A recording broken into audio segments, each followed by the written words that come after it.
துபாயின் சாலைகள் மற்றும் போக்குவரத்து ஆணையம் RTA துபாய் மெட்ரோவுடன் முக்கிய இடங்களை இணைக்கும் வழித்தடமான F14இல் ஒரு புதிய எலக்ட்ரிக் பேருந்தை சோதிக்க தொடங்கியுள்ளது. இந்த பேருந்து அல்கூஸ் பேருந்து நிலையத்திலிருந்து இயக்கப்படுகிறது மற்றும் புர்ஜ் கலீஃபா, தி பேலஸ் டவுன்டவுன் ஹோட்டல் மற்றும் துபாய் ஃபவுண்டைன் உள்ளிட்ட முக்கிய அடையாளங்களில் நின்று துபாய் மால் மெட்ரோ பேருந்து நிறுத்தத்தில் அதன் பயணத்தை முடிக்கும் என்று RTA தெரிவித்துள்ளது. இந்த எலக்ட்ரிக் பேருந்தில் நவீன கேமராக்கள், விண்ட்ஸ்கிரீனில் முக்கிய ஓட்டுநர் தகவலை ஹெட் அப் டிஸ்பிளே மற்றும் அதிநவீன ஏர் கண்டிஷனிங் அமைப்பு போன்ற மேம்பட்ட அம்சங்கள் நிரம்பியுள்ளன.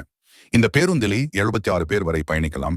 அது மட்டுமில்லாமல் இதுவரை RTAவின் வாகன தொகுப்பில் சோதிக்கப்பட்ட வாகனங்களிலேயே மிகப்பெரிய பேட்டரி திறனையும் கொண்டுள்ளதாக கூறப்படுகிறது.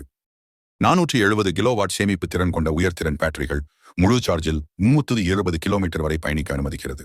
12 மீட்டர் நீளமுள்ள இந்த வாகனம் 76 பயணிகளை ஏற்றிச் செல்ல முடியும். 42 இருக்கைகள் மற்றும் 35 பேர் நிற்க இடவசதியை இந்த பேருந்து கொண்டுள்ளது. இதுபோன்ற அமீரக செய்திகளுக்கு நமது வணக்கம் துபாய் சேனலை சப்ஸ்கிரைப் செய்து கொள்ளுங்கள். நன்றி, வணக்கம்.